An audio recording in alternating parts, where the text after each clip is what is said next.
Bonjour à tous, soyez les bienvenus pour suivre avec nous cette nouvelle édition de 15 heures dont elles sont les faits saillants de l'actualité.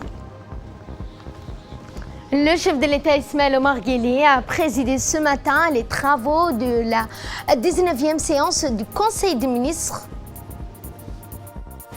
Dans l'actualité internationale, l'ONU réclame le 27 décembre, journée internationale de la préparation aux épidémies du Covid-19. Bonjour à tous et merci de nous accueillir chez vous sous la présidence du chef de l'État Ismaël Omar Guelleh. S'est tenue aujourd'hui la 19e séance du Conseil des ministres où 18 questions étaient à l'ordre du jour. La première question portant sur un projet de loi de finances portant budget initial de l'État pour l'année 2020. La deuxième question est relative à un projet de décret fixant la date des élections présidentielles et portant convocation du collège électoral. Eh bien, la date du premier tour des élections présidentielles est fixée au vendredi 9 avril 2021, suivant le compte rendu du porte-parole du gouvernement, Mahmoud Ali Youssouf. Bismillah ar-Rahman ar-Rahim. Sous la présidence du chef de l'État, son Excellence M. Ismaël Omar Guelleh, s'est tenue la 19e séance du Conseil des ministres en ce mardi 8 décembre 2020. Étaient inscrites à l'ordre du jour 18 questions. La première question concerne un projet de loi de finances portant budget initial de l'État pour l'exercice 2021. Le budget de l'État pour l'exercice 2021 est arrêté en équilibre entre recettes et dépenses à la somme de 141 milliards 335 millions de francs djibouti, soit une baisse de 17 milliards 764 millions de francs djibouti, équivalent à un taux de décroissance de moins 11% vis-à-vis du budget rectificatif de l'exercice 2020. Les dépenses courantes pour l'exercice 2021 sont prévues à hauteur de 95 milliards 886 millions de francs djibouti et affichent une baisse importante de 8 milliards 38 millions de francs djibouti, soit une baisse de 8% de taux de croissance par rapport à la loi de finances rectificative 2020 qui était donc établie et estimée à 103 milliards 924 millions de francs djibouti. Celle-ci se décompose en partie et en titres considérés essentiellement comme suit. La dette publique, ce poste passe de 10 milliards 420 millions de francs djibouti en 2020 à 12 milliards 791 millions de francs djibouti en 2021 et affiche une croissance de 23%. Les dépenses de personnel, ce poste est estimé à un montant de 37 milliards 340 millions de francs djibouti pour le projet de loi de finances 2021 et est revu à la hausse à hauteur de 900 millions de francs djibouti par rapport à la loi de finances rectificative 2020. Les dépenses de matériel. Ce poste est arrêté à hauteur de 29 milliards 25 millions de francs djibouti pour 2021 et ces dépenses font état d'une hausse de 70 millions de francs djibouti par rapport à 2020. En effet, le montant de 14 milliards 700 millions de francs djibouti relatif aux dépenses exceptionnelles liées au Covid-19 ont été revus à la baisse à hauteur de 10 milliards 700 millions de francs djibouti. Les dépenses de transfert, les transferts sont arrêtés à 19 milliards 300 millions de francs djibouti pour le projet de la loi de finances initiale 2021 et augmentent de 500 millions de francs djibouti par rapport à la loi de finances rectificative 2020. Les dépenses d'investissement pour leur part sont arrêtées à 37 milliards 12 millions dans le cadre de la loi de finances initiale 2021 et font état d'une hausse de 2 milliards 22 millions de francs djibouti par rapport à 2020. Les investissements intérieurs atteignent 17 milliards 990 millions de francs djibouti et sont prévus à la hausse de 4 milliards de francs djibouti par rapport à 2020. Les investissements sur financement extérieur sont arrêtés à 19 milliards 22 millions dans le cadre de la loi de finances initiale 2021, avec donc une baisse de 1 milliard 978 millions de francs djibouti par rapport à 2020. Les réserves budgétaires sont arrêtées à 1 milliard 368 millions de francs djibouti afin de permettre la reconstitution de ces réserves de l'État auprès de la Banque centrale. La deuxième question est relative à un projet de décret fixant la date des élections présidentielles et portant convocation du collège électoral. La date du premier tour des élections présidentielles est fixée au vendredi 9 avril 2021. Dans l'éventualité où aucun candidat n'aura obtenu la majorité absolue des suffrages exprimés, un second tour ouvert aux deux candidats ayant réuni le plus grand nombre de suffrages sera organisé dans les mêmes conditions le vendredi 23 avril 2021.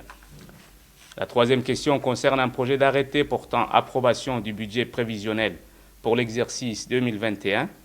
Les comptes prévisionnels pour l'exercice 2021 du CRIPEN se décomposent comme suit. En produit à 502 626 000 francs Djibouti et en charge à 502 626 000 francs Djibouti. La quatrième question est relative à un projet d'arrêté approuvant et rendant exécutoire le budget prévisionnel consolidé 2021 de l'hôpital général Pelletier. Le budget prévisionnel de l'hôpital Pelletier est arrêté en recettes à 2 861 millions de francs Djibouti et en dépenses à 2 861 millions de francs Djibouti. La cinquième question concerne un projet d'arrêté approuvant et rendant exécutoire le budget prévisionnel consolidé 2021 de l'hôpital de Balbala.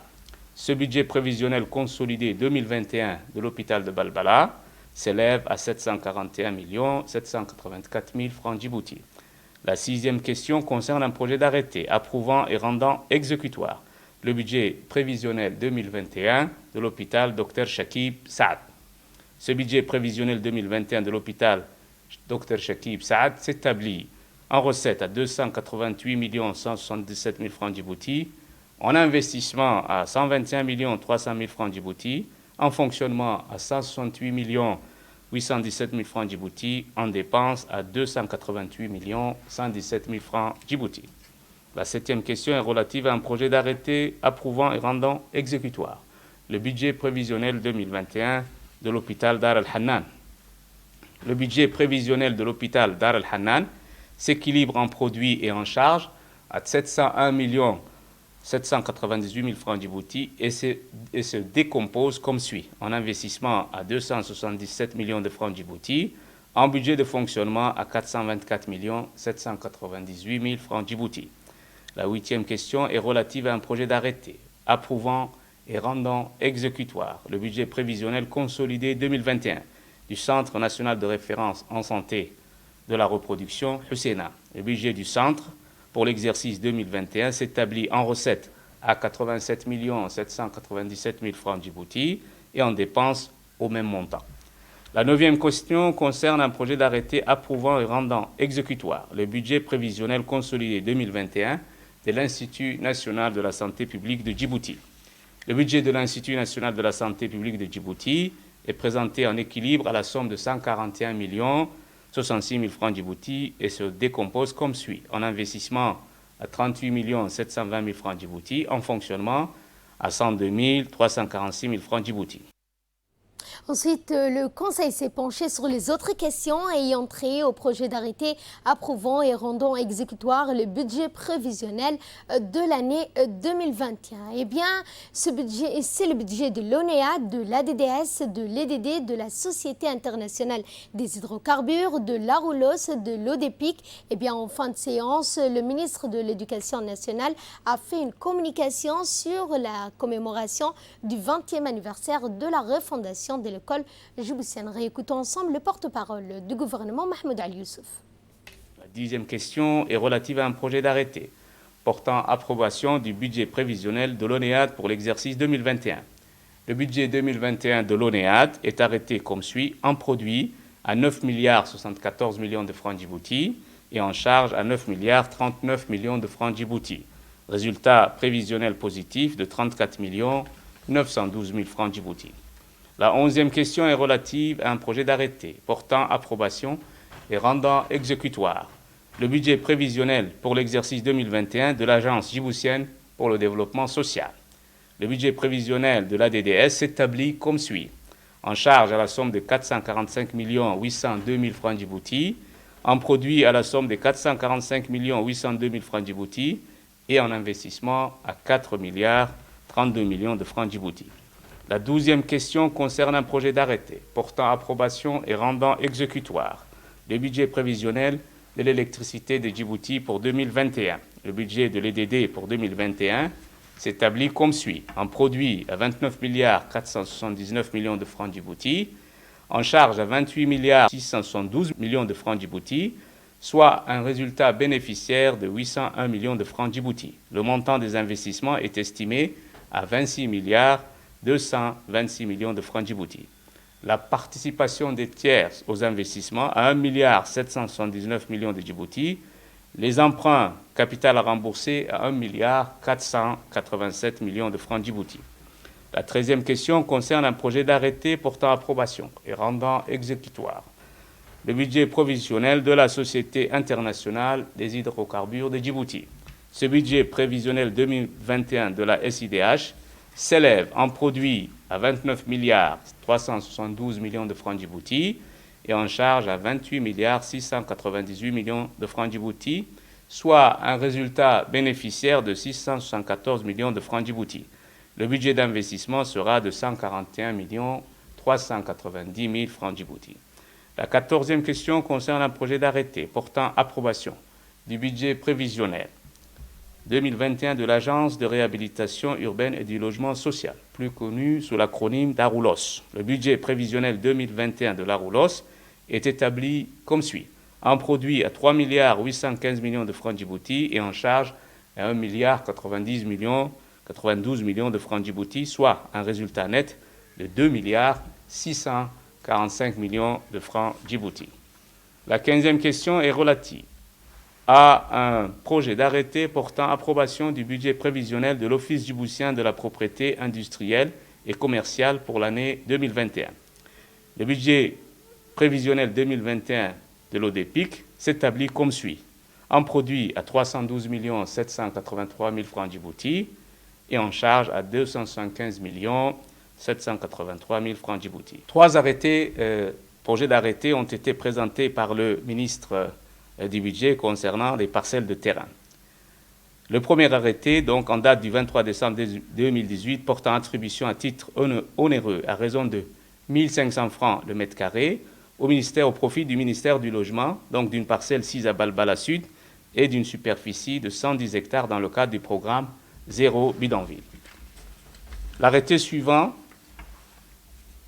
dans le cadre toujours de la promotion immobilière, il est attribué à titre onéreux à raison de 8 500 francs Djibouti le mètre carré d'une parcelle de terrain au profit de la société Habon Construction, 2 parcelles de terrain, 6 à Balbala Sud et d'une superficie de 33 hectares. Ces parcelles de terrain seront distraites du titre foncier numéro 24-214 souscrit au livre foncier au nom du ministère du Logement. Le troisième arrêté concernant l'attribution de parcelles de terrain concerne donc la société MAC qui bénéficiera donc d'une parcelle de terrain d'une superficie de 10 hectares 3, 6 dans la zone de Balbala Sud, à titre onéreux à hauteur de 2 000 francs le mètre carré. En fin de séance, le ministre de l'Éducation nationale a fait une communication sur la commémoration de la célébration du 20e anniversaire de la refondation de l'École nationale djiboutienne. Durant tout le mois de décembre, des activités marquant cette commémoration seront organisées par le ministre de l'Éducation nationale. Dans le reste de l'actualité, il y a cette réunion du conseil d'administration de l'Alliance dite Smart Africa à laquelle a pris part le chef de l'État Ismaël Omar Guelleh hier lundi aux côtés de ses homologues chefs d'État du gouvernement de l'Afrique. Eh bien, cette réunion du conseil d'administration de l'Alliance Smart Africa dans notre pays est d'autant plus impliquée dans la gestion de la mise en œuvre de cette instance panafricaine au regard du fait qu'elle ait été choisie pour abriter et piloter la Data Center. En effet, 2 centres de données de dernière technologie seront mis à la disposition de tous les continents et seront construits l'un à Djibouti et l'autre à Obok. Créé en 2014, ce projet dit Smart Africa équivaut à un programme à l'amélioration des conditions de vie des villes africaines par l'éthique.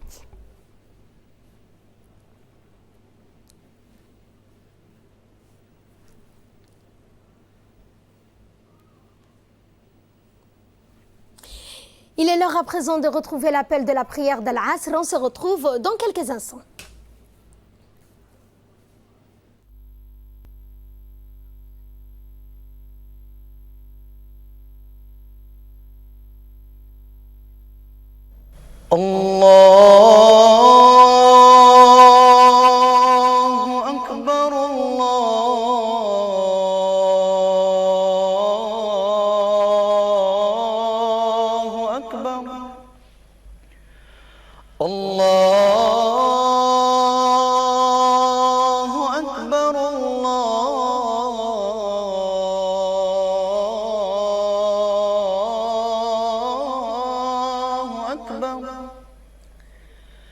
أشهد أن لا إله إلا الله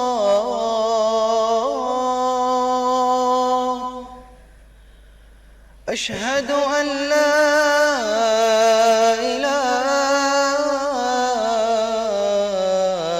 إله إلا الله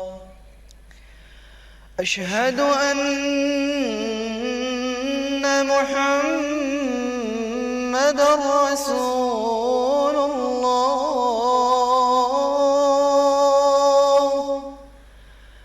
أشهد أن محمد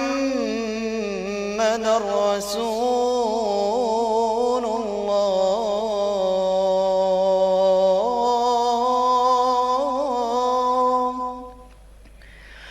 حي على الصلاة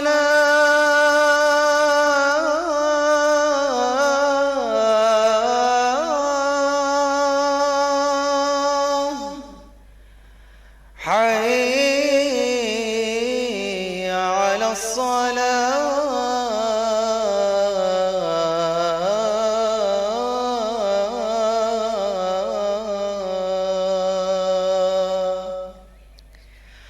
حي على الفلاح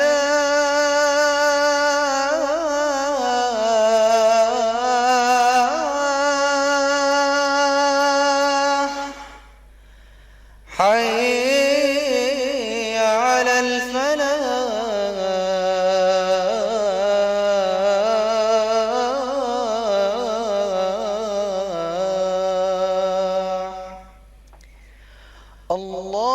الله أكبر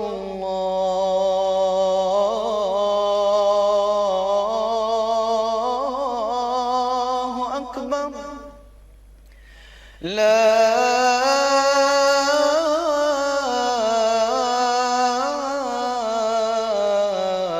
إله إلا الله اللهم رب هذه الدعوة التامة والصلاة القائمة آت سيدنا محمدا الوسيلة والفضيلة وابعثه اللهم مقاما محمودا الذي وعدته إنك لا تخلف الميعاد. C'était l'appel de la prière d'Al-Asr et nous enchaînons avec l'intervention du chef de l'État Ismaël Omar Guelleh qui a indiqué que la 9e réunion du conseil d'administration de la Smart Africa est de discuter des avancées de l'Alliance pour une Afrique digitale. Mesdames et messieurs, je suis heureux de prendre part à cette 9e réunion virtuelle de notre conseil d'administration qui sera l'occasion pour nous de discuter des avancées de notre alliance pour une Afrique digitale. Plus que jamais, nous ressentons que le numérique sera, s'il ne l'est pas déjà, le catalyseur pour le développement de nos économies et l'amélioration du mode de vie de nos populations. C'est d'autant plus vrai pour notre continent qui jouit d'une population jeune, dynamique, qui entreprend et confirme chaque jour son appétence pour l'innovation technologique en développant de multiples outils et contenus numériques conceptualisés pour rendre meilleure la vie de leurs concitoyens. C'est une fierté de voir nos jeunes agir, créer, innover. Plus que jamais, c'est un devoir, une responsabilité pour nous, dirigeants, de les encourager en construisant un écosystème capable de faire émerger nos talents et de les propulser dans la compétition mondiale pour qu'ils en deviennent les leaders de demain. En effet, nous nous accordons tous à dire que dans ce domaine, l'Afrique peut et doit être capable de performer. Que l'Afrique n'a rien à envier au reste du monde si elle s'accorde à tenir ses engagements formulées dans le cadre de notre initiative Smart Africa.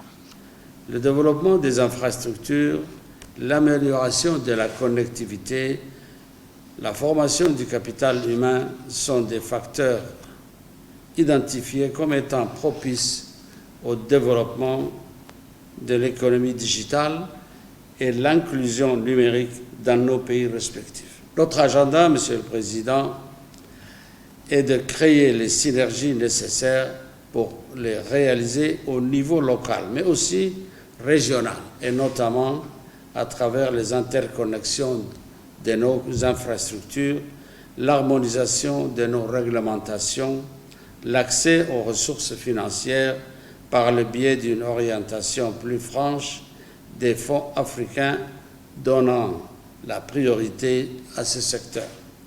La crise sans précédent de la Covid-19 que nous traversons actuellement n'est qu'un aperçu de la nécessité de conjuguer davantage nos efforts en commun. Cette pandémie a mis en lumière la capacité de notre jeunesse à innover dans le domaine des TIC en développement des applications africaines pour lutter contre la Covid-19. Mais les récents développements portés par l'utilisation de l'intelligence artificielle et le big data nous interpellent sur notre capacité à peser sur des sujets aussi stratégiques si nous ne nous unissons pas pour former une véritable intelligentsia africaine pour le digital. Il n'est plus question de suivre le monde, mais d'anticiper sur les réalités du monde de demain. Notre rencontre nous donne l'occasion aujourd'hui de faire le point, de mesurer nos progrès, définir nos challenges et enfin de tracer de nouveaux objectifs encore plus ambitieux que ceux que nous avons réalisés. Ensuite, le chef de l'État a axé son intervention sur les principes ambitieux qui, a-t-il dit, orientent ses actions, comme le fait d'inscrire l'éthique au cœur des politiques publiques de développement socio-économique, et ce, afin de réduire la pauvreté. Réécoutons ensemble le chef de l'État. Messieurs, le succès de l'Alliance Smart Africa repose essentiellement sur une vision traduite à travers un certain nombre de principes ambitieux qui orientent ses actions. Il s'agit notamment, pour ne citer que quelques-uns, de la volonté des chefs d'État et de gouvernement d'inscrire l'éthique au cœur des politiques publiques de développement socio-économique, afin de réduire la pauvreté, créer la prospérité et accroître la productivité sur le continent. Améliorer ensuite l'accès aux TIC, notamment les services à large bande, en s'appuyant sur les progrès accomplis par le continent en matière de connectivité, en particulier dans les zones mal desservies, afin de réaliser l'objectif d'accès de qualité et abordable pour tous les citoyens.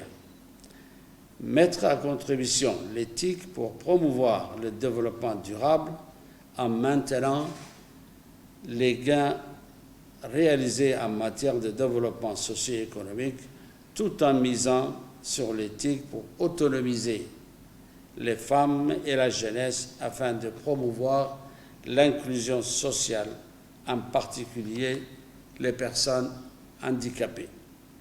C'est en application de ces principes que l'initiative Smart Africa a, entre autres, entrepris l'implémentation du réseau africain unique, One Network Area, dont le processus de mise en œuvre se traduit actuellement au travers d'un certain nombre de grands chantiers. À Djibouti, dont la position géographique constitue une importante plateforme et un nœud de transit international des câbles sous-marins, au centre du monde arabe et au carrefour de l'Orient et de l'Occident, de l'Afrique et de l'Asie, nous sommes tout à fait conscients de ces enjeux. Par le développement de son secteur d'éthique, la République de Djibouti a la ferme intention d'apporter une contribution effective à l'édification d'une société africaine connectée. C'est dans cette optique de renforcer la connectivité régionale et construire des infrastructures modernes, fiables et performantes que nous avons entrepris le développement du projet de construction du câble sous-marin DAIR, Djibouti Africa Regional Express, en investissant plus de 80 millions de dollars avec une longueur totale du câble de 5500 km avec les branches de Mogadiscio et Bosaso.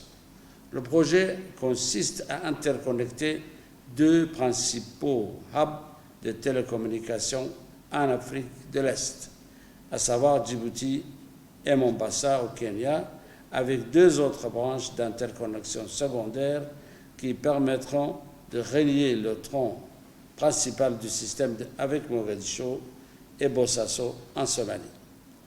Ce projet a également pour ambition d'interconnecter les pays enclavés de la région. Au sein de l'Alliance Smart Africa, plusieurs pays ont été choisis pour jouer chacun un rôle de leader sur un sujet touchant au développement du digital en Afrique.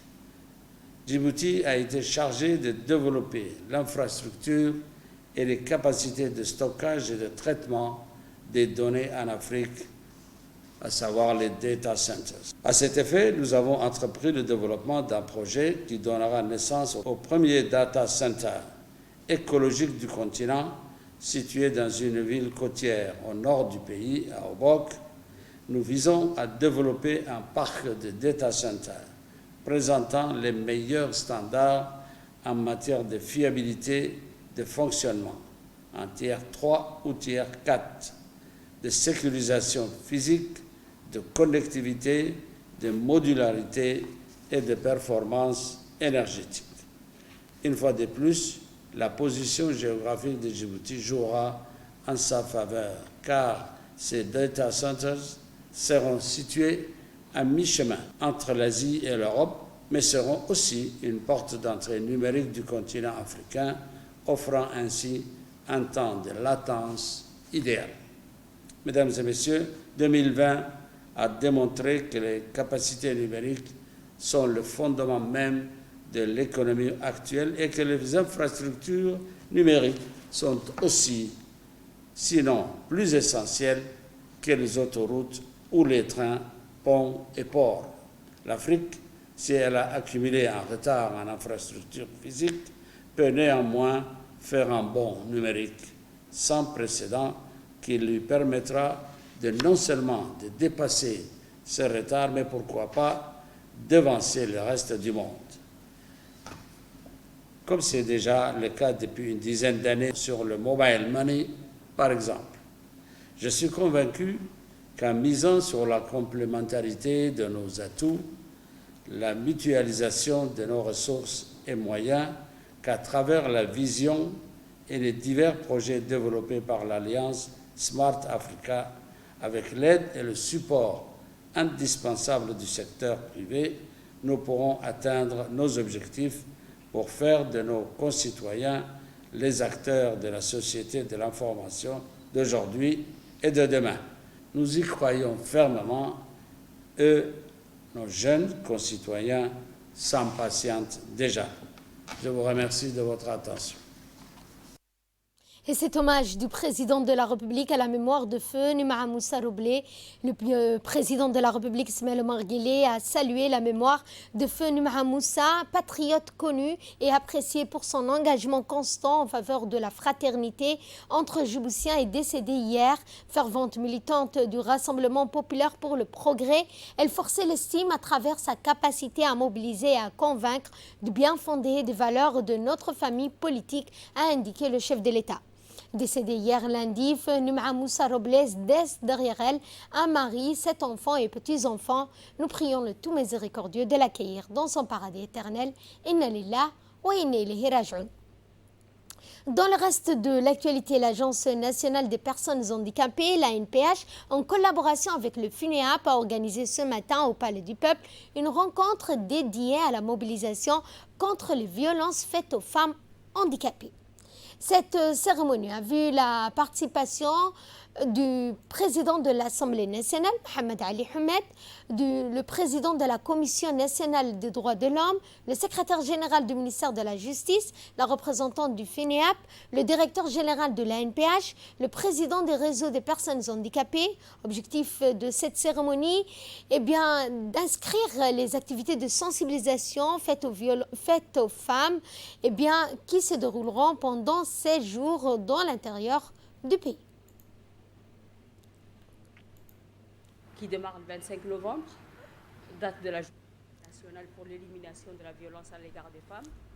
Et c'est dans le cadre de mobilisation globale que le FUNEAP, dans la mise en œuvre du projet de renforcement des droits des personnes handicapées, introduit dans les activités de célébration de 16 jours d'activisme l'intensification du plaidoyer pour la promotion des droits en santé et plus spécifiquement en santé reproductive des personnes vivant avec un handicap et la lutte contre la violence à leur égard.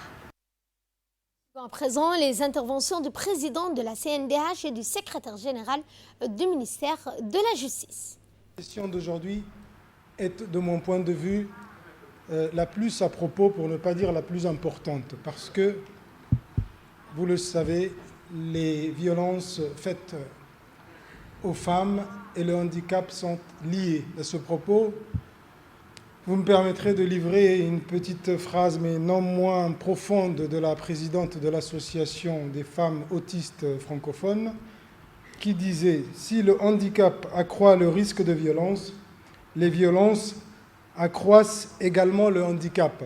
Alors les études internationales, toutes les études internationales des 10 dernières années l'ont démontré, et ils parviennent à ce constat, c'est la surexposition des femmes handicapées à la violence. Les jeunes femmes et les filles subissent 10 fois plus de violence que les femmes valides, que les personnes valides. Ça, c'est un constat au niveau international. Pour ce qui est de Djibouti, il manque des données, c'est certain, mais ce manque de données générales sur la situation des femmes handicapées victimes des violences. Les violences basées sur le genre, ce sont des réalités dans notre pays. Il ne faut pas les nier. Ces violences existent dans notre pays et surtout, je vais en parler de quelques-unes. Il s'agit des mutilations génitales féminines, dont nos filles sont généralement victimes, et en particulier les jeunes filles handicapées. Nous avons un arsenal juridique pratiquement complet. Mais si ces réalités existent, c'est parce que, encore, nous avons des traditions qui datent d'un autre âge, qui persistent encore dans nos communautés. Et il faut que tous ensemble, religieux, représentants du peuple, il faut que tous on s'y mette à combattre ce fléau. Suivant à présent un extrait de l'intervention du président de l'Assemblée nationale, Mohamed Ali Houmed, qui s'est exprimé lors de cette rencontre de mobilisation contre les violences faites aux femmes, mais surtout les femmes handicapées. Beaucoup de plaisir que je prends part à l'atelier contre les violences faites aux femmes et organisé par l'Agence nationale des personnes handicapées en collaboration avec le FUNEAP. La violence faite contre les femmes n'est tolérée par aucune religion, aucun précepte, et nous avons évidemment besoin de l'implication de tous pour hisser ces principes au summum de nos priorités. Et je tiens à remercier particulièrement l'Agence nationale des personnes handicapées qui ne ménage point ses efforts pour consolider les acquis de notre République. Combattre les violences faites aux femmes, c'est pourfendre des cas intolérables de violations des droits fondamentaux et d'atteinte à la personne. C'est un combat qui concerne toute la société. C'est un combat universel. Les violences faites aux femmes se manifestent dans l'intimité. Elles se manifestent à l'écart des regards et la douleur qu'elles provoquent est souvent difficile à partager parce que la honte réduit au silence. Pour accompagner ces efforts, le président de la République, son Excellence M. Ismaël Omar Guelleh, s'est engagé dans le renforcement des capacités des magistrats, de médecins et enseignants de droit au plan local afin qu'ils puissent jouer un rôle majeur dans la lutte contre les violences basées sur le genre. Et nous allons à Lissabié où le ministre de la Santé, Mohamed Ouarsama Dirié, le ministre du Travail chargé de la réforme de l'administration, Ismaël Ibrahim Roblé, ont procédé ce matin à l'inauguration d'un centre de quarantaine et de dépistage au niveau du poste frontière de Galilée, situé dans la région d'Alissabié. Cette cérémonie inaugurale s'est déroulée en présence de la chef de mission de l'OIM, de la première conseillère de l'ambassade des États-Unis à Djibouti, accueillie par le préfet de la région d'Alissabié, Moussa Aden Migane. Eh bien, les sages et les habitants de cette localité, les deux ministres ont reçu une haie d'honneur par une troupe de danse et de chants folkloriques. Les officiels ont par la suite procédé à la coupure du traditionnel ruban inaugural avant d'entamer la visite guidée du nouveau centre de dépistage de Galilée. Il faut savoir que ce nouveau centre de dépistage entièrement équipé vient en renfort au dispositif de contrôle et de dépistage Covid-19 déjà existant et opérationnel également fonctionnel. Cette cérémonie s'est clôturée par une série de remises de cadeaux par le ministre de la Santé et le préfet de la région pour remercier les partenaires qui ont appuyé ce projet mis en service de ce nouveau centre de dépistage qui intervient dans un contexte de renforcement de la surveillance épidémiologique au niveau des frontières terrestres eu égard à la recrudescence des cas de Covid-19 dans la sous-région.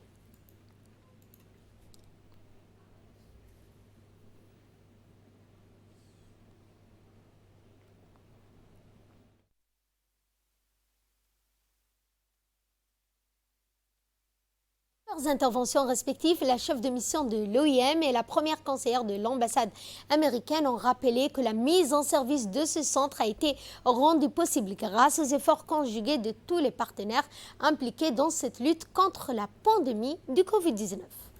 Témoignage de tous les efforts qui ont été consentis par le gouvernement djiboutien pour faire face à la pandémie de Covid-19.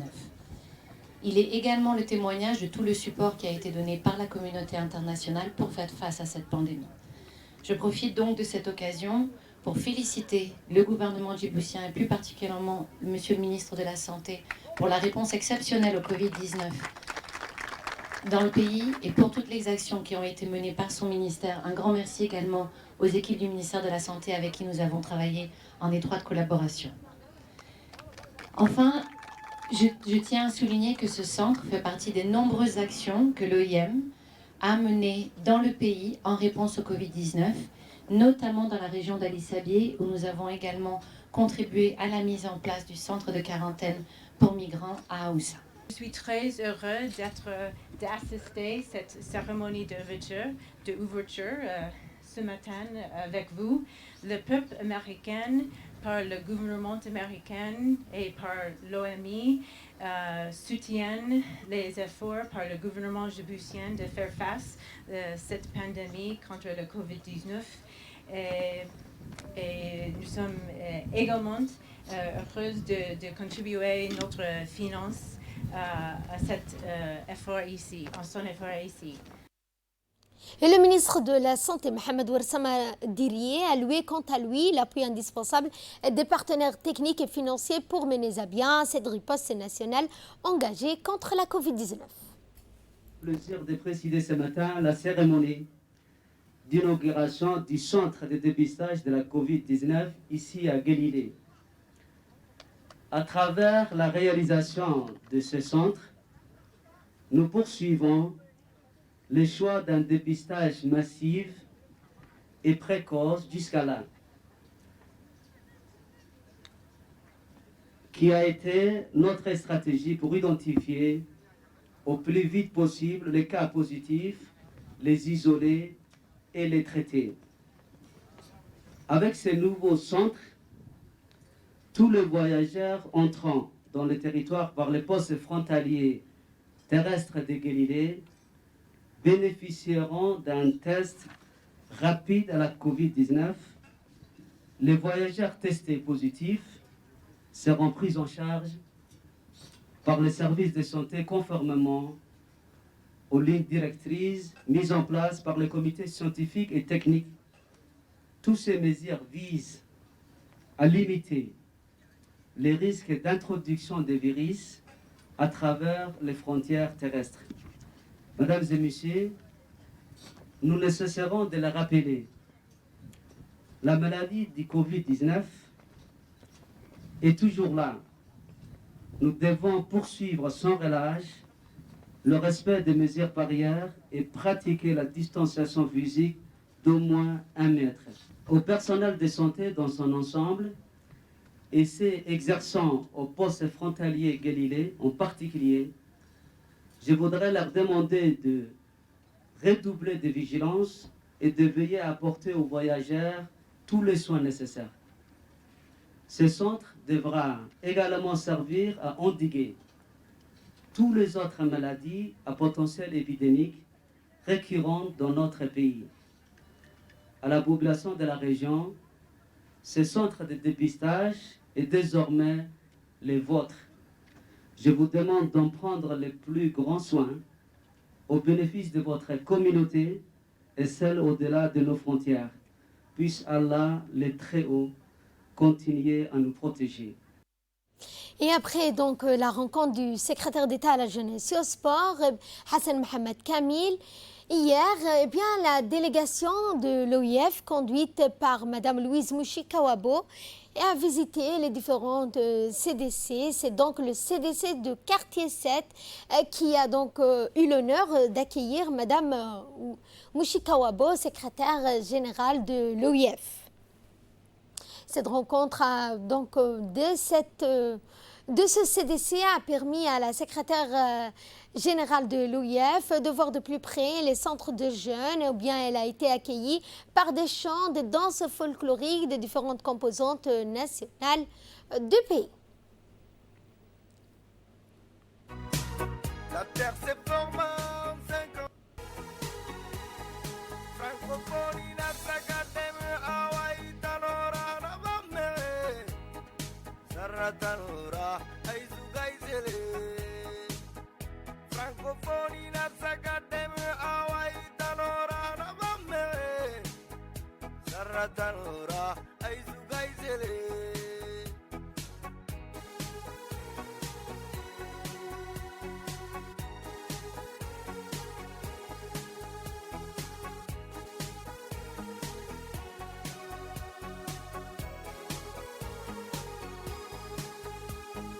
Cette année à Djibouti,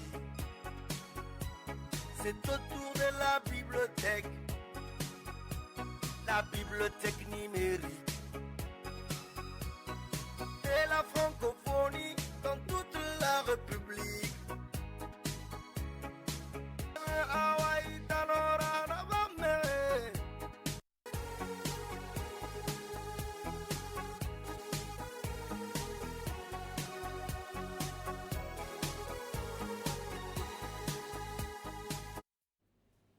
Et à l'issue de cette visite, nous avons recueilli pour vous les impressions de la secrétaire générale de l'OIF. De lecture qui est un de nos programmes clés de la francophonie, surtout pour la jeunesse, dans le but évidemment de lier la langue française et la culture. Djibouti fait partie des pays où du CLAC comme celui-ci, des CLAC de Djibouti, pour enrichir l'expérience des CLAC dans d'autres pays. Donc je suis très heureuse de faire cette découverte parce qu'on m'en a parlé depuis l'année dernière et vraiment bravo. Que pensez-vous de Djibouti? Écoutez, c'est un pays que j'aime beaucoup, hein. Bien avant la francophonie, Ce que j'aime beaucoup de Djibouti, c'est peut-être les Djiboutiens. Vous êtes un peuple doux, un peuple attachant, accueillant. Et donc, moi, j'aime. Dans le reste de l'actualité, le chef d'état-major général des armées, le général de corps Zakaria Cheribrahim, s'est déplacé à bord de l'hélicoptère MJ-17 pour se rendre à Ali Ouneh, où est installé le bataillon d'intervention rapide d'Ibir. Dans son déplacement, le général Zakaria Cheribrahim était accompagné du général de brigade Tahir Ali Mohamed, chef d'état-major de la défense, du général de division Hassan Ali Kamil, du conseiller du SEMGA, du colonel Abdullahi Abdi Farah, directeur général de la police nationale. À sa descente de l'hélicoptère, le SEMGA a été accueilli par le lieutenant-colonel Mohamed Mahmoud Assoué, commandant du bataillon. Puis le SEMGA a salué le piquet d'honneur dressé en son honneur. Par la suite, la délégation conduite par le général Zakaria Cheribrahim a assisté à un exposé bref du bataillon Bir, notant la présence de Dahir Hassan Abadid, commandant du régiment blindé, le lieutenant Mohamed Jama' Kayad, commandant de l'école président Gouled de Holhol.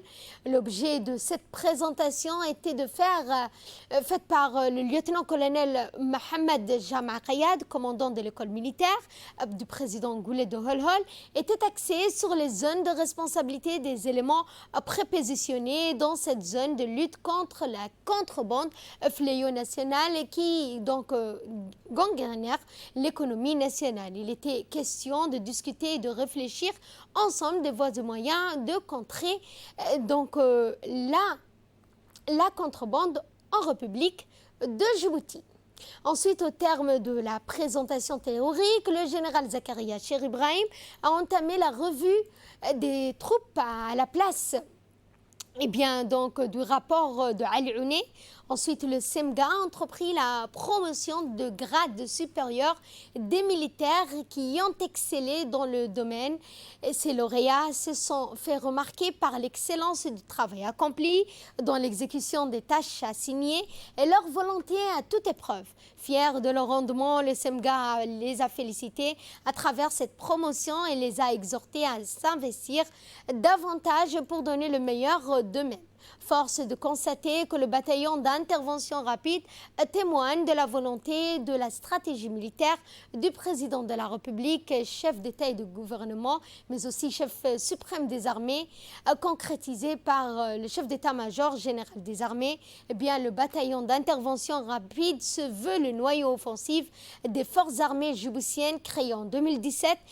Ce bataillon est conformément au format de commando marin américain, unité d'élite des forces américaines formée par des instructeurs américains. Ce bataillon peut se disloquer en plusieurs unités pour une meilleure mobilité et peut être projectable à tout moment, aussi bien à l'intérieur du pays qu'à l'extérieur.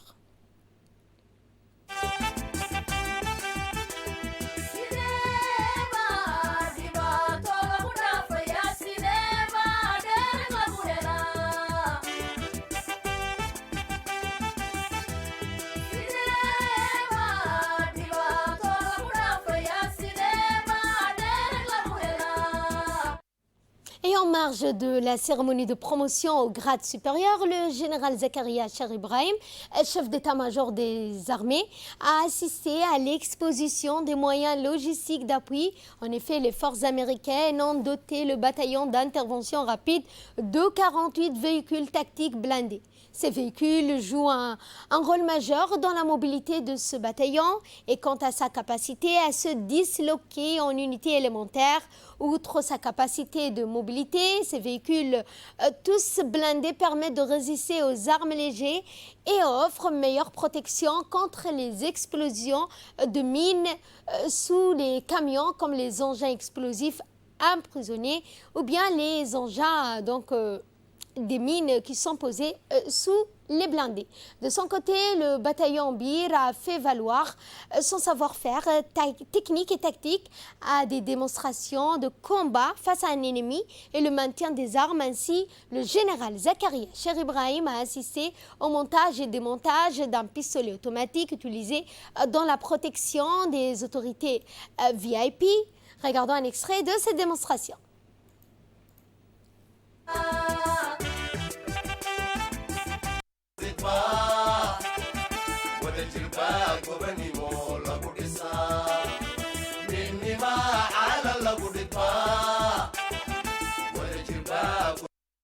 Et cette prestation des serments des nouveaux inspecteurs de l'État, eh bien, la Cour d'appel a abrité hier lundi 7 décembre une session de prestation de serment de 5 nouveaux inspecteurs de l'État de l'Inspection générale de l'État.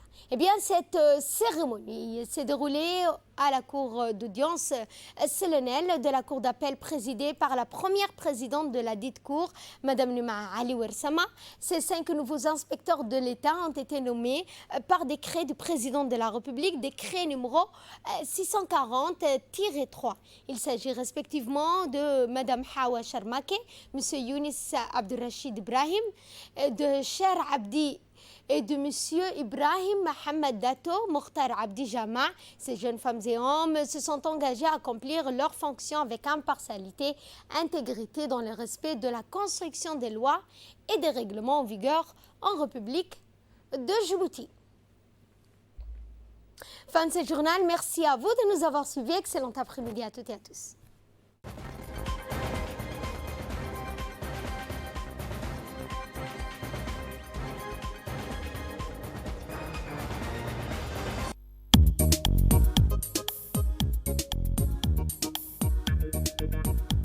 L'armée djiboutienne organise un recrutement des personnels militaires pour l'année 2020. Les conditions de participation pour le profil numéro 1 concernant les militaires du rang et sous-officiers, il faut avoir la nationalité djiboutienne, être âgé entre 18 et 25 ans à la date de recrutement, la taille réelle plus de 1,60 m, n'avoir aucun antécédent judiciaire, être titulaire de la carte nationale d'identité.